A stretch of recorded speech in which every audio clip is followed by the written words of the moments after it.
Hey folks, we released the first part of this episode back when Swallow debuted at the Overlook Film Festival, so check the show notes for where the old content ends and where the spoilery content begins. And without further ado, let's get into Swallowed.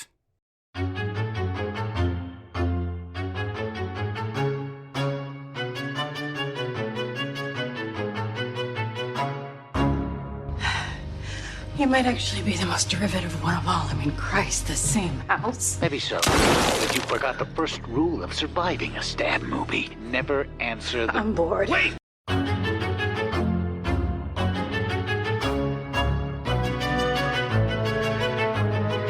And welcome back to Horror Queers. It's a special mini review, and I'm Joe. And I'm Trace, and we are discussing Carter Smith's new queer horror film, Swallowed, which just had its world premiere at the Overlook Film Festival, everybody. And as you said, Joe, this is a bit of a weird one for us because this is a film that is not readily available yet. But we thought we'd come in and just offer a spoiler-free, completely spoiler-free review on this film, since it's kind of a big deal. Absolutely, yeah. And folks, you can expect that we'll have a little bit more coverage of this when it is widely available. So, as Trace said, spoiler-free, you can listen to this whole thing, and you will only get the gist that you would get from reading a basic review. Yes, exactly. This is going to be really fun, though. I'm interested to see if either one of us slips up and we have to, cut things out. Oh, 100%. 100%. Well, okay, so this is a movie, honestly, I didn't really know much about this movie beforehand. There hasn't been a lot released about just even the premise of this movie. It's very just general, we're delving into a world of bugs and drugs and sex. And that kind of is what we get here, Joe, but do you have a basic premise we can offer our listeners? Yeah, so I'm looking at the IMDb plot synopsis, and it says that the film follows two best friends on their final night together with nightmare of drugs, bugs, and horrific intimacy. And the slightly longer version of that would be that it concerns Benjamin, who is played by Cooper Koch, and he is en route to go out to California to become a porn star, and he is being sent off by his friend Dom, who is played by Jose Callan, and Dom basically says, you know what, you don't have enough money, so come with me on this sort of circuitous trip into the evening. I'm going to get you some money so that you're fine. And so what it is Dom is involved in some shady drug deals involving carrying drugs across the border, and that's where we're introduced to Alice, who is played by Jenna Malone. She is not someone that Dom knows, and he doesn't entirely trust her, but she's like, look, you wanted money fast, so we've got to make this deal. So they immediately, it's clear, they're getting in over their heads, but they manage to make it over, and then things fall apart spectacularly in the back half of the film. And Trace, I'm interested, we're going to start this off by saying, did you like the movie and would you recommend it? But I'm intrigued because this film is super, super queer, but it's also a bit more of a crime film than it's actually a quote-unquote proper horror film. It's interesting because you clued me into this. You watched this before, man. You messaged me and was like, hey, just a heads up, this is more crime than horror. And it was funny because watching the first half, I was like, I see it, but this is still pretty firmly in horror territory for me. Mm-hmm. And then there is a turning point, or the arrival of a character about halfway through this movie or in the back half where I was like, oh, okay. Then it kind of switches gears for me. You are correct, but emphasizing the queerness, and everyone, if you don't remember who Carter Smith is, he is the director of such films as The Ruins or the Into the Dark entry Midnight Kiss, which is also very queer. We've covered both of them. And he's also been a guest on our show in our episode on The People Under the Stairs from our very first year. So he had talked to us about this a little bit in our interview with him on our YouTube channel, because we talked to him about a special screening of his first short film, Bug Crush, which was playing a film festival back in January, and told us a little bit about this. And yes, he was cagey, yeah. This is a queer movie. We have a queer protagonist. We do have plenty of full frontal male nudity in this film. Absolutely. It deals with explicit queer characters. So for that, I really, really commend it. And one of these characters, I think, it's actually a very nice subversion of the type of character that you would see in this type of film. Mm-hmm. So yeah, I think he's done a real bang up job incorporating a film that is unabashed unabashedly queer. Right. But in terms of quick thoughts, I am lightly recommending this one, Joe. Okay, there's some trepidation in your voice. I feel like part of this, and we said we're going to keep this spoiler-free, Yeah. I don't think it's a major spoiler to acknowledge the fact that Mark Patton is in this film, and he plays a character who shows up in that back half when there is kind of a tonal change. But I'm wondering, is some of your reticence to more firmly recommend the film, does it have something to do with what happens in the back half? It does. And let me kind of explain where my expectations are with this movie. Because yes, we've gone over the plot, we've gone over the synopsis, and I think the best way to describe this movie is it is Maria Full of Grace mixed with Carter Smith's Bug Crush. Yes, that's fantastic. Yeah, this is a film that, I don't even think this is a spoiler to say, it takes place in the same universe as Bug Crush. So if you have not seen Bug Crush, I would highly recommend you go seek it out. I think it's on Vimeo or YouTube or something, or you can go listen to our YouTube interview on it, or you can go read our article on it, because we've also written about this short, because it's a very, very, very good short that, in my opinion, is a real showcase for Smith's talents, and not only just in terms of directing, but also in the way he can build dread, because that short film is very depressing. It's my favorite short of all time. Yes. It's so good. And I almost wonder if having seen it maybe set up unrealistic expectations, or maybe realistic ones that this film did not fully meet for me, because I do think that up until Mark Patton enters this film, I do think Swallow does a very good job of maintaining that dread that Bug Crush built up. Right. Unfortunately for me, once Patton enters this film, as you said, the tone shifts, and I don't think it really fully works for me, to the point where by the time the film ended, I was a bit, not underwhelmed, but a little disappointed. And again, it's hard to talk about without going into specifics and spoiler territory, but what I will say is, I think this is a really, really good first half of a movie, and a slightly confused and muddled second half of a movie. Okay, interesting. Yeah, I did have a slightly similar experience. I'm not as down on the back half of the film. I think I was able to negotiate that transition in tone a little bit more than you. Yeah. And I didn't have the same kind of issues with Patton's role/performance as you maybe did. And we should clarify, I don't think either one of us is saying it's bad. It's just that it feels kind of jarring because of what we've seen come before it. Well, and that's the thing, right? Like, if I had not seen Bug Crush, multiple times, by the way, if I didn't know how Bug Crush made me feel, would I be, like, missing that feeling in this movie? Maybe not as much as I am right now, but unfortunately I have seen Bug Crush, and because Smith has clearly set this in the same world, it's really hard for me to separate those two properties. Yeah, I think it's also a testament to the front half of the film and what Smith is able to accomplish. Like, this is a film that's set in Maine. It was shot on location, because Carter Smith, I like to say he's the second best thing to come out of Maine after Stephen King in terms of horror content. But you probably don't actually believe that. You believe he's the best thing to come out of Maine because you're not a big Stephen King fan. I don't know what you're talking about. Hate mail. Yeah. No, I just think he's able to accomplish so much with the, like, to me, Bug Crush and also Swallowed is very much a film based around class and people who are desperate. So it's like, it's taking place on back roads in the night with people who need to do bad things or who want to do bad things because they are driven by poverty and class and circumstance. And for me, that's where so much of the tension is created in both the short as well as this feature film, because I'm just waiting for the other shoe to drop. And there's something really, it gets under my skin where I just think these are people who are in over their heads, but it's too late to turn back now. And the crux of this film is the relationship between Benjamin and Dom. And I think both Cooper Coach and Jose Colon, I think they do really well in these roles. Mm-hmm. It's just, again, oh God, I hate that I can't talk about the back half of this movie.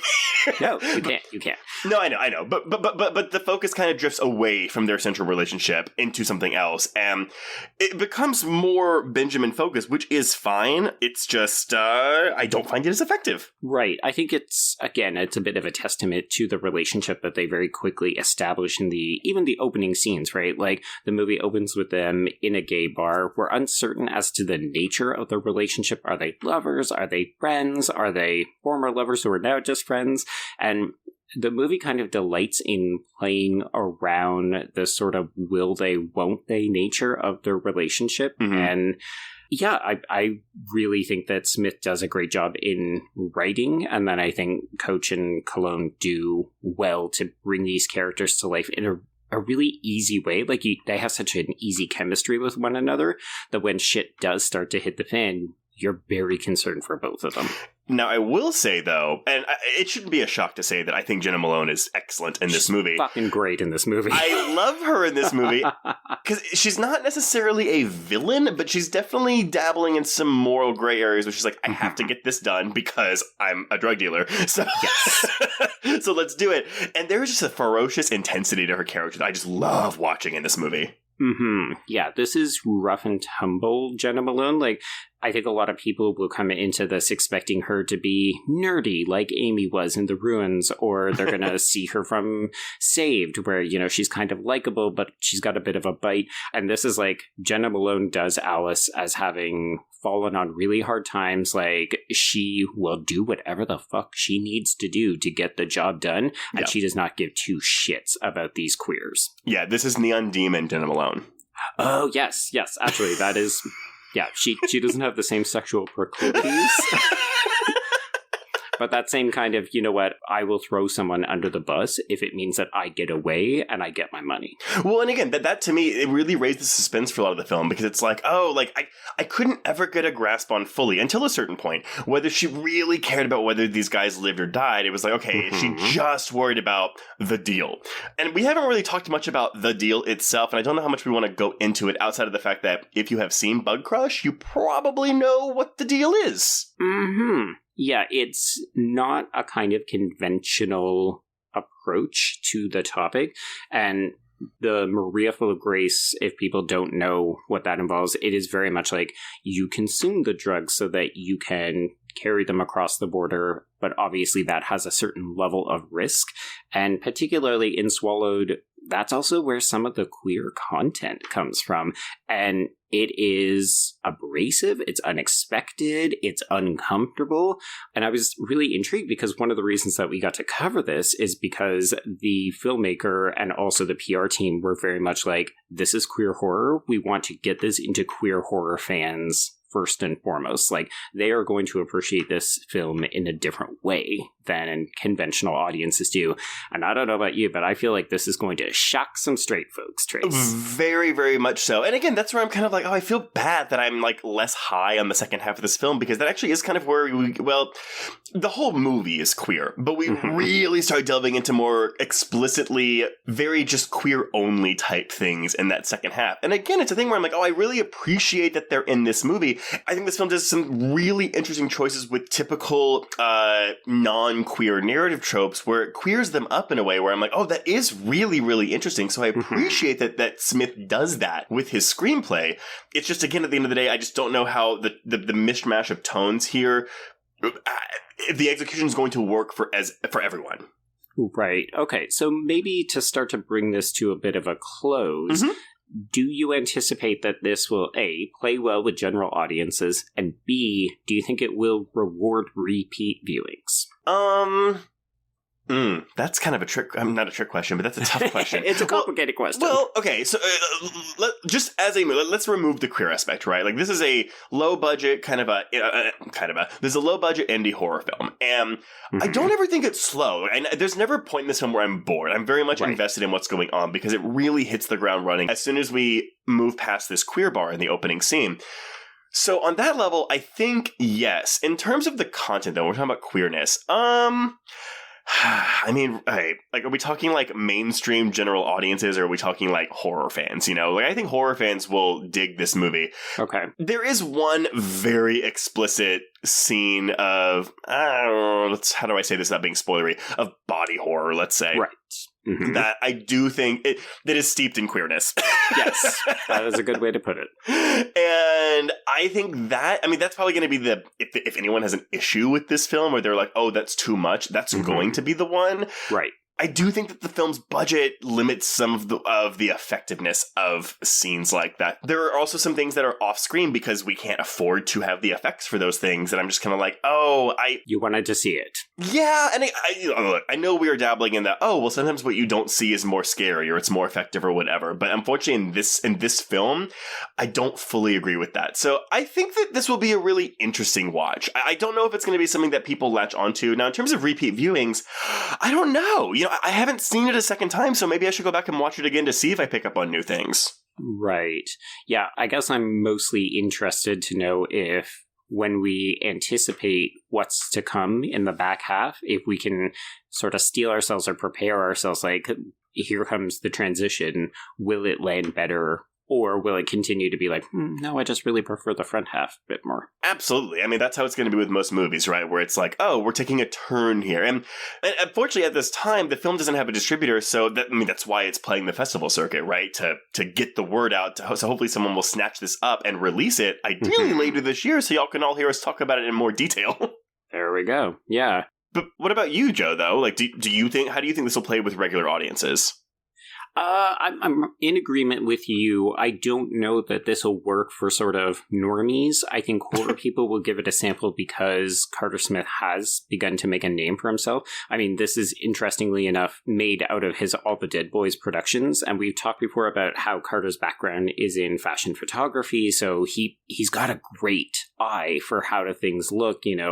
He's framing these boys and they're looking very sexy. Oh yeah. And I think it's a natural extension of the work that he's been doing even on his Instagram accounts. So I'm interested to see if the people who have been following his career are going to latch onto this, because it's a new Carter Smith project and it's really exciting. But then sometimes I just think, it's me. I'm just like hard fangirling everything he does, so I'm probably not able to be objective about this. That's totally fair. But you know what? Like, both you and I are big Carter Smith fans. We really enjoyed everything he's done, or at least liked everything he's done. So, and this film is no exception. So again, while I'm a bit more critique heavy on the film than you are, I'm happy this film exists. I'm happy that I saw it, and I'm happy that hopefully it's going to come out. So hopefully someone snatches this up and, it gets more eyes on it. There we go.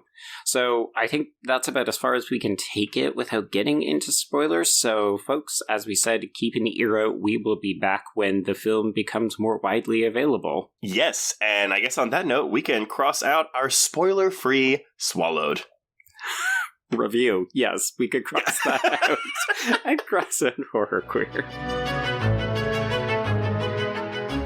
Okay, Trace, so we're back, and we're now going into spoiler-heavy territory. Yes. All right. So, all these months ago, let's see if we can remember what we said. Okay, so let's go back to initial impressions. You said you like the front half better than you like the back half, but obviously we couldn't elaborate very much on that. So what is it about the back half that doesn't quite work for you? At the risk of being a bad gay, it really is the Mark Patton of it all. And it's not necessarily his performance. I mean, that is it, but it's not necessarily the choices he's making. Okay. This character of his is, I touched on it earlier, where it was like, I think that what we have here is we have a character that Mark Patton plays who is the drug lord of the film. He's the masterminder. And I think what the film is trying to make us expect is, who is Jenna Malone's boss going to be? Which, granted, unfortunately, if you know the cast, it's going to be him. But I had actually forgotten about that when I was watching this movie. So I was like, who's it going to be? Is it going to be some, badass lady? Is it going to be some big macho, man? Right. And it's Mark Patton playing an effeminate, flamboyant gay man. And on that level, I'm like, that's great. That is very, very, very cool. It's very subversive. Very subversive. Oh, it's fantastic. But that's kind of where it stops for me, because what Smith chooses to do is write in some dialogue for this character that almost feels like it's written specifically for Patton himself. Uh-huh. And it gives the film this kind of wink-wink meta feel about this character. Because, and again, if you have seen the documentary Scream Queen by Nightmare on Elm Street, you know Patton's story. You know how he feels about that film and its legacy and his career and what happened to him. And so this almost feels like a big, a way for Patton to kind of exorcise those demons even more. Yeah. There's at least two moments. So obviously in the back half, we have the boys being brought to Rich. Alice is told to leave. Dom ends up dying as a result of the bug bites that he's sustaining on the inside. And then Rich starts to put the moves on Benjamin. So he makes him take a bath, but it's all at gunpoint. But there's at least 2 references that to me felt very meta in terms of acknowledging who Mark Patton is as a real person. So one of them is whether or not Benjamin has ever been to Puerto Vallarta or somewhere down south. And that's explicitly where Mark Patton spent the majority of like the last 2 to 3 decades of his life. Like that's where he kind of escaped to after he left the Hollywood scene. And then there's also references to Rich's, I'm using air quotes, experiences living in LA and how hard that town can be. And you're very much like, this isn't Rich. This is Mark Patton talking right now. Very much so. And those moments completely took me out of the film.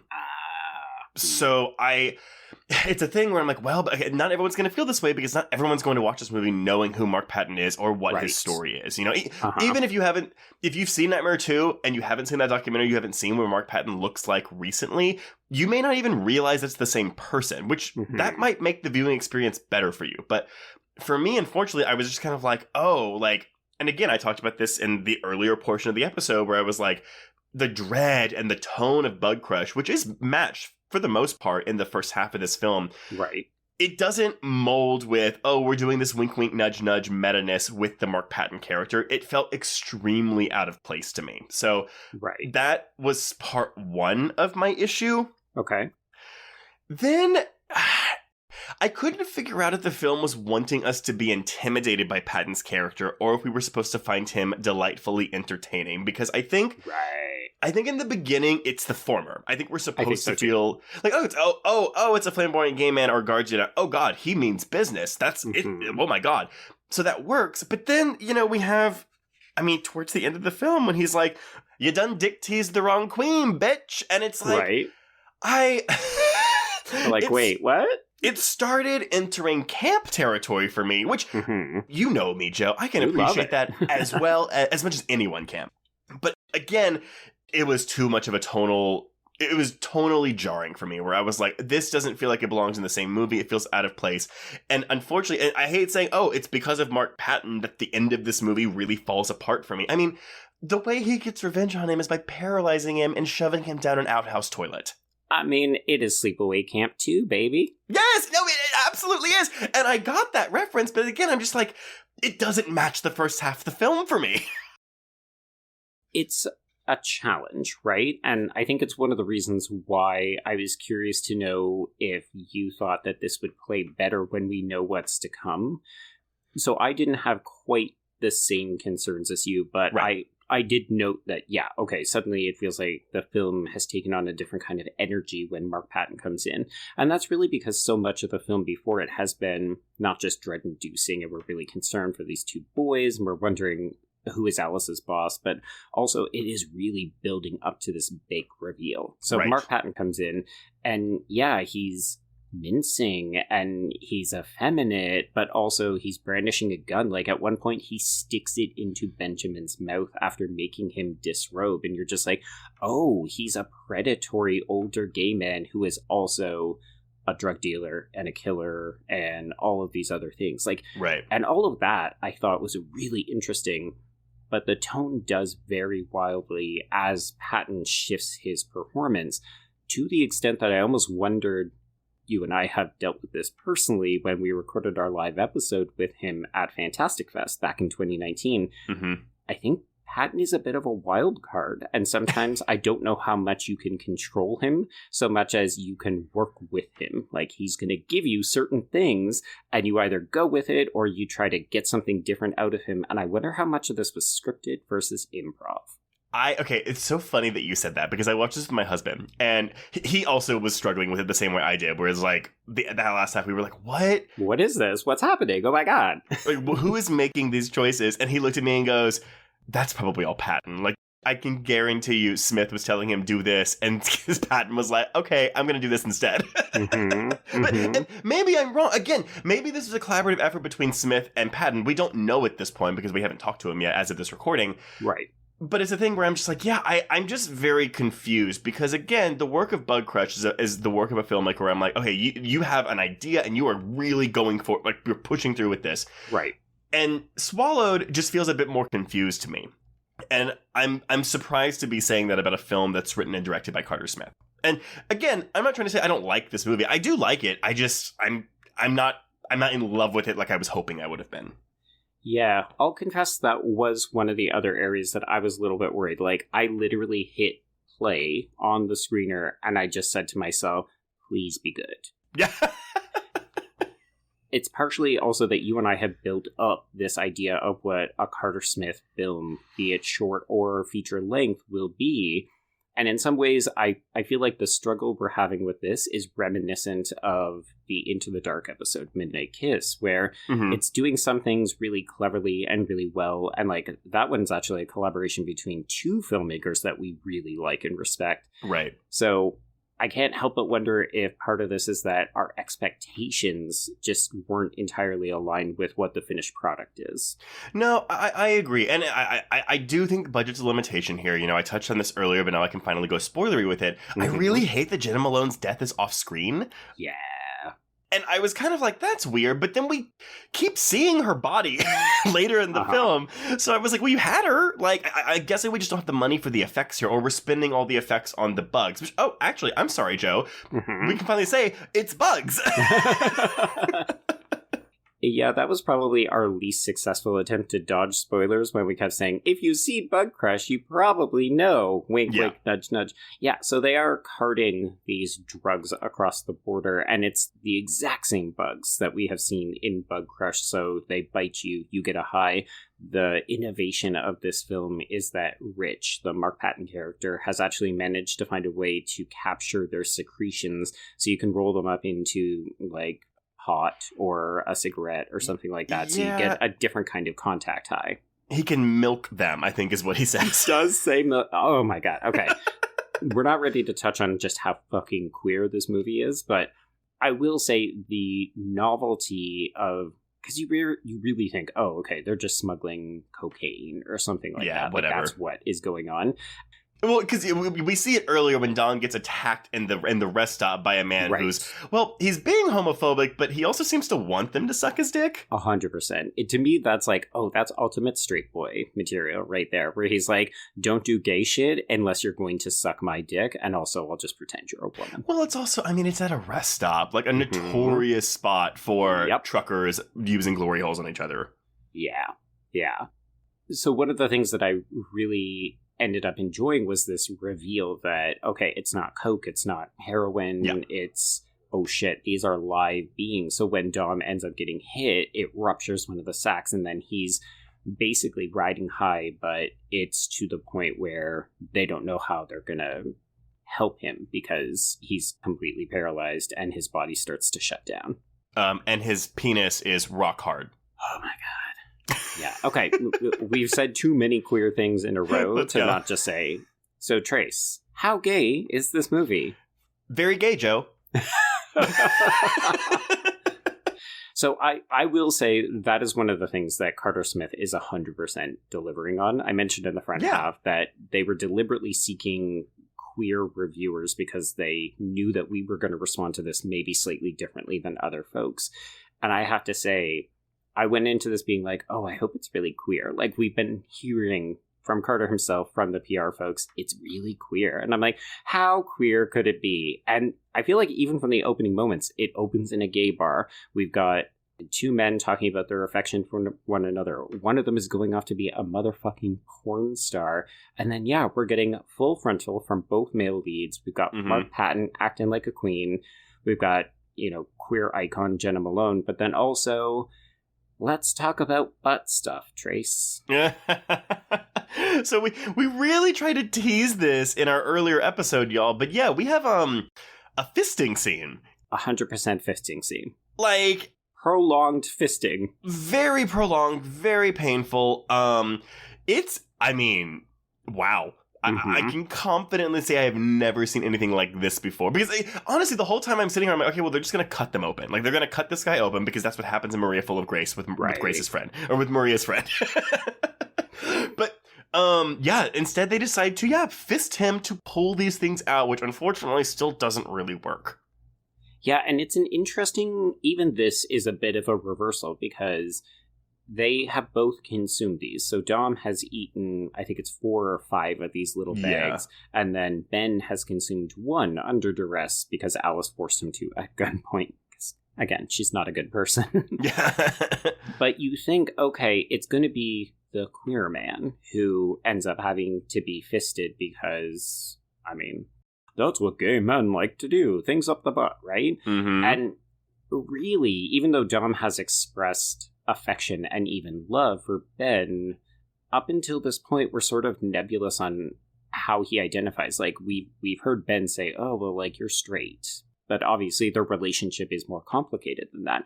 But really, I would say what we're seeing is a man who probably hasn't had stuff up the butt, maybe? It's interesting, too, because I saw a quote from Smith where he was like, this is the movie I wish I would have had as a queer kid growing up in, I want to say, the 90s, maybe? Oh, my God. Okay. Maybe the 80s. But I was kind of like, okay, I find it interesting that, the first short film he does is Bug Crush. And then when he really gets to make an unabashedly queer film, that's his own. He chooses to go back to that Bug Crush well. Right. Both of which involve queer character. Mm-hmm. And, maybe gay, maybe not a friend. Yes. Well, I'm sorry. In this case, it's a friend. In Bug Crush, it's a new acquaintance. But I wonder if this is semi-autobiographical. Now, obviously not with the bugs, but with whatever the relationship is between Benjamin and Dom, if there's something here that's taken as a nugget from Smith's own life. Mm-hmm. Yeah, I could see it. And that might play into how authentic this relationship feels, because we mentioned it again in the earlier part of the episode, but one of the strengths of the front part of the film is not just its ability to create dread and atmosphere as they're driving down these back roads and we're worried that they might get caught and we know something terrible is going to happen because that's what happens in these kinds of movies. But the fact that it's happening to both of them, and even when they're fighting, when Ben gets really angry at Dom for sort of dragging him into this, there's such an authenticity to not just the performances, but the writing, the way that they're interacting. I fully believe that these two had known each other all their life, and Dom was like, no, man, I want to help you out because you're going to go off and you're going to be great. And I love that that does pay off in the back end, even though we're getting way less Dom, because Dom is kind of high and out of it for the better part of the second half, and that is a loss. But his words about how Ben has star power and Ben has to use that to flirt his way out of his interactions with Rich before finally breaking free. And then we get this moment of queer triumph at the end of the film, right over the credits. Okay, well, I actually don't love that credit scene, but... Okay, we'll circle back to that in a moment. But what I do love, though, is, so many times whenever Ben has to convince someone that he's not a threat, right. be it the Border Patrol person or Rich himself, he acts more gay or more effeminate. And I love that reversal of, like, because normally it's the opposite, right? Like, we as straight people, if we're effeminate gay men, we have to butch it up to pass, right? Right. So I love in this movie, it's the exact opposite, where we have a queer character who has to emphasize his femininity to get out of tough situations. That is awesome. Well, and even then, as I said, I'm more forgiving of the back part of the film. Like, the patent parts don't bother me quite as much. I almost wish that we had to just stayed in a bit more of one lane. Like, is he intimidating? Is he a queen with a gun? Right. That kind of stuff. But I do love their tete-a-tetes as you see, okay, Benjamin's not like the smartest guy in the room, but he's got street smarts, right? He's got savvy. And when he realizes he needs to live the message that Dom was trying to instill in him, that he is highly desirable, he is highly fuckable, he is charming. Like, people want to do things with him, and that is something he can use as a weapon against Rich. That's interesting, but it's also like two queens facing off against each other. Oh, it's great. It's just, like, I know that Ben's life is technically in danger. Right. But I never really feel like Rich is that much of a threat. If only because he's so easily duped by Ben, like, trying to seduce him. I don't disagree with you, but I think there is that line that is meant to address it where he, Rich very deliberately says, you're trying to flirt with me, aren't you? Like, it's kind of not going to work.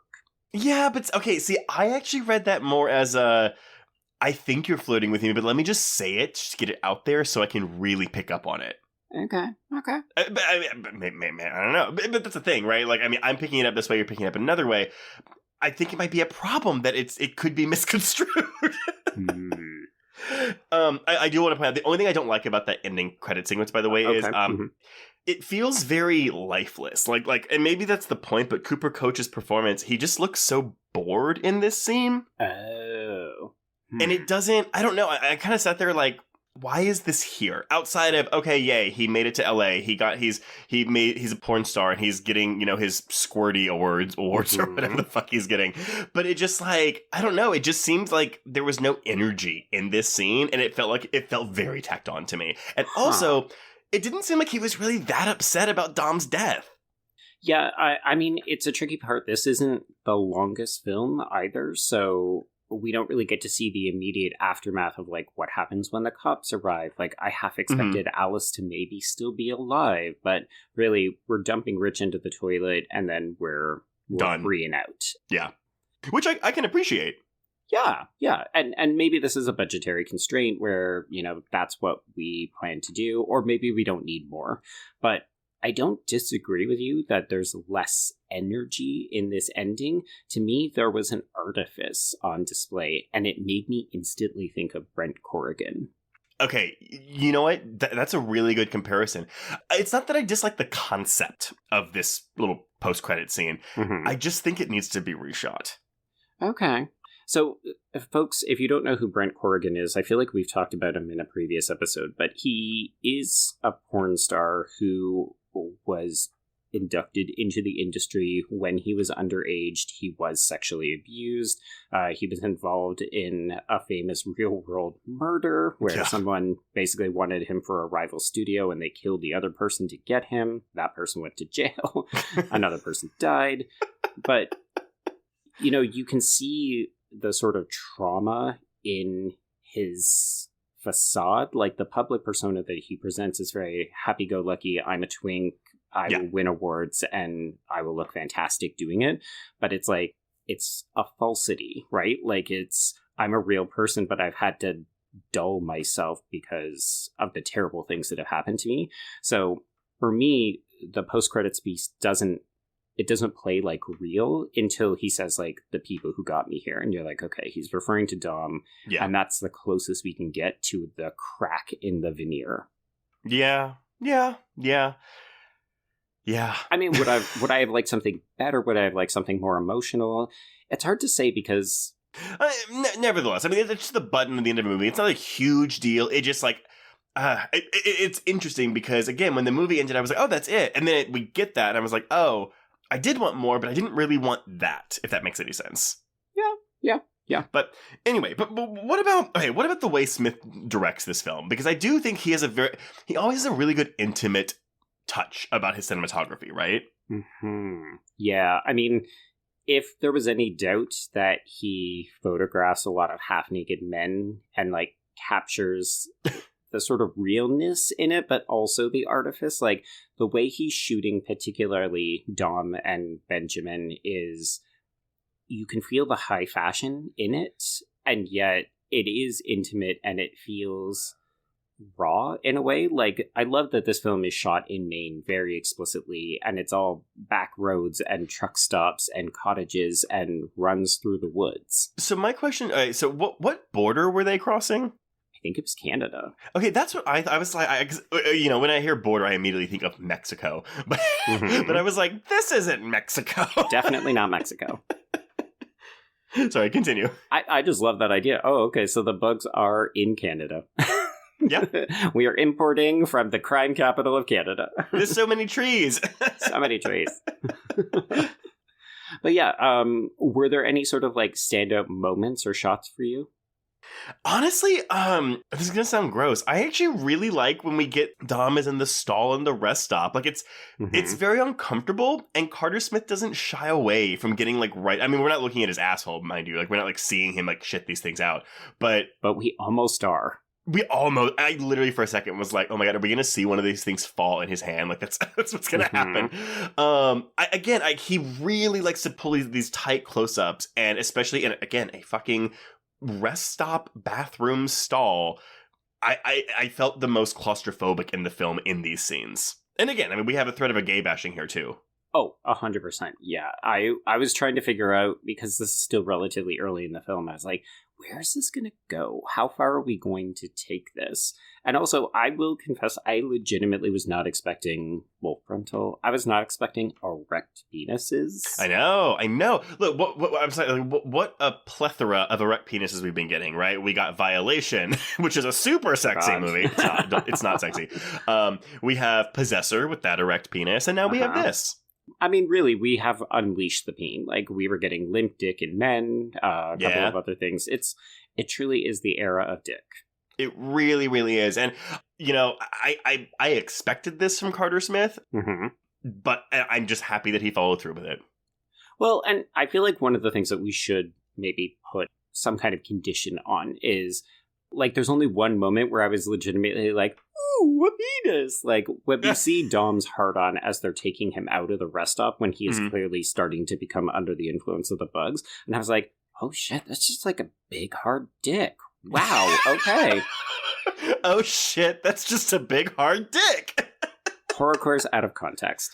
But, like, man. when we get to Cooper Koch's, like, Benjamin's full frontal reveal with Rich at the cottage, I was not excited. Like, part of me, the side part of my brain was like, that's a hot man with a dick.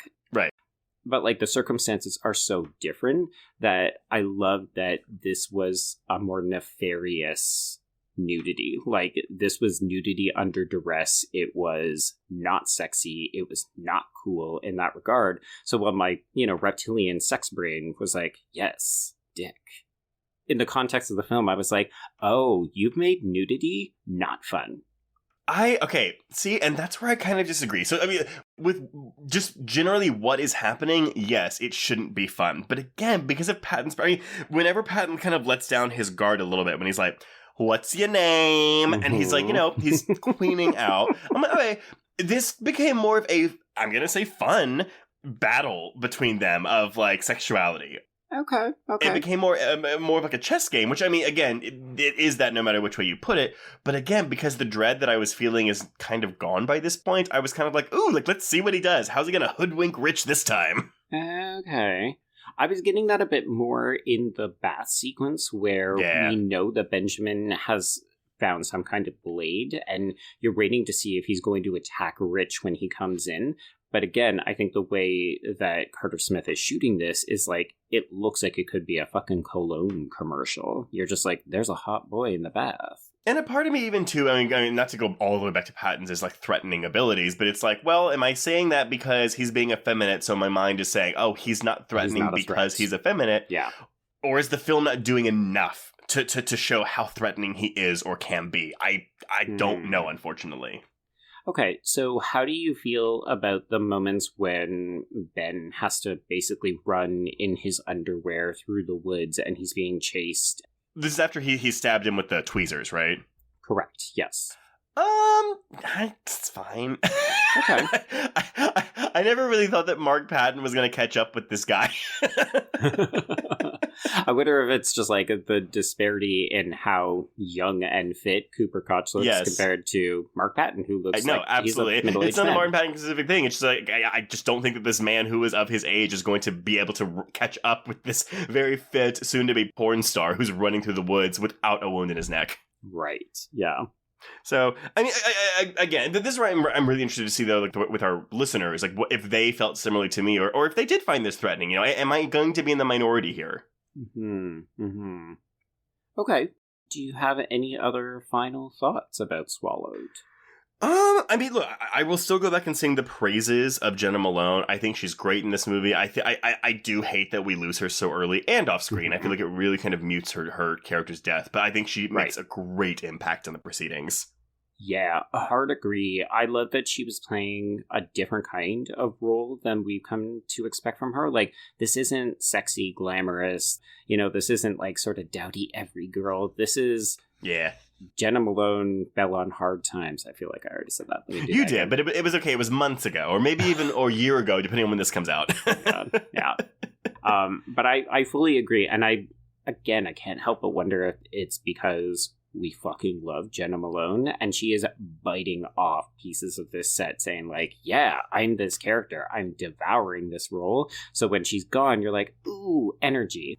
Because I felt sort of the same way with Dom, right? We lose that friendship, and then we lose Jenna Malone, and then what we're left with is this battle of wills. And if the Mark Patton stuff isn't quite landing, that's all that there is in this climax. Yeah. And again, I'm going to say one last thing about Patton is that I actually like his performance in this movie. I think he does a really good job. I think it can be funny. I think it actually is funny quite often. Right. Intentionally so. I just feel it's out of place within the context of this film. Okay. So that'll be my piece on that. But overall, I mean, again, I think this is a solid film. I would absolutely recommend people go check it out. And again, when's the last time we had a horror film that was really, again, this unabashedly queer? Like, I was silently cheering inside watching some of this stuff happen. Oh, 100%. There's stuff that I have never seen on screen before. I'm like, how often do we get to say that in the year of our Lord 2022? That's like an immediate star grade, right? Like, it's like, oh, I haven't seen that before. Oh, there you go. Free star. Yeah. Yeah. And I wonder if part of it is that the stuff that is working so well is so good that the other parts are like, oh, I can just feel like it's just not connecting or not landing quite as successfully. And that's harder to deal with. No, you're absolutely right. And I will be intrigued to see again when I do watch this again.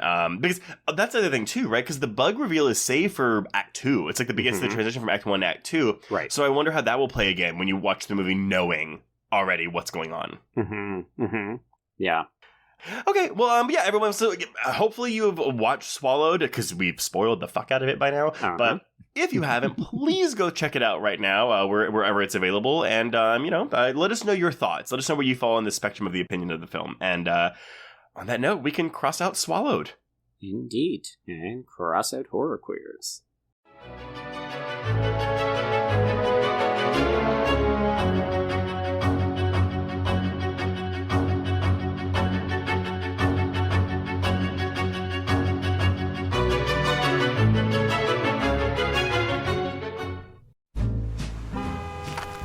Atlas Avenue, a long stretch of road that encompasses everything the city of Kennett Heights has to offer. Neon lights, traffic, crime, the hustle and bustle of everyday life, and the craziest of characters. My office was above it all. My name is James Locke, and I'm a PI. Hello, Mr. J. How the hell you doing today? Good, Edith. Nearly every year I have a new case. New people to meet, new clues to discover, and new problems to solve. But I do it the old-fashioned way. No technology. Nothing post-1950. Hell, I don't even listen to podcasts, but you should. Atlas Avenue Beat is a spoof of the film noir genre with goofy characters, tons of wordplay, and non-stop raunchy humor. There's also 3 whole seasons out right now with more on the way. Just search for Atlas Avenue Beat wherever you listen to podcasts or visit us online at bloody.fm.